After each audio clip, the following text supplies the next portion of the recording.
రాయడం ఇప్పటికీ ప్రాబ్లం. స్కూల్లో కూడా అదే అంటారు. మార్నింగ్ స్టార్ట్ చేస్తే స్కూల్ టైం వరకు ఇంకా రాయడంలోనే ఉంటారండి. చదువుతుంది అన్నీ నేను చదువుకోగలుగుతా అంటే డల్నెస్ ఉన్నారు, చదవదు, యాక్టివ్నెస్ ఉండదు.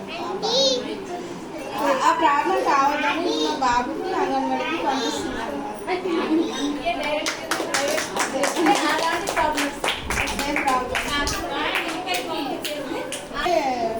బాబు కొంచెం యాక్టివ్నెస్, కొంచెం మైండ్ ఇంప్రూవ్ అవుతుంది. టీచర్స్ కూడా బాగుంది ఇక్కడ, చాలా బాగా చెప్తున్నారు. అన్ని పేరెంట్స్ వచ్చి ఇక్కడ వచ్చి ఏం చేయాలి అని కాకుండా మనం వచ్చి ఇక్కడ కూర్చొని నేర్చుకోవచ్చు. పేరెంట్స్ ఇంటి టెన్షన్స్ ప్రాబ్లమ్స్ ఉంటాయి కదా, కొంచెం మైండ్ బాగుండదు. ఇక్కడికి వచ్చి మనం నేర్చుకున్నప్పుడు మన మైండ్ మంచిగా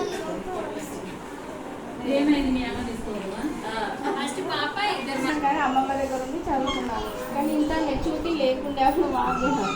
చదివాను, ఇప్పుడు అన్నీ చదువుతాను. కానీ కొంచెం ఇంగ్లీష్ తెలుగు మీడియం నుంచి చదివాను.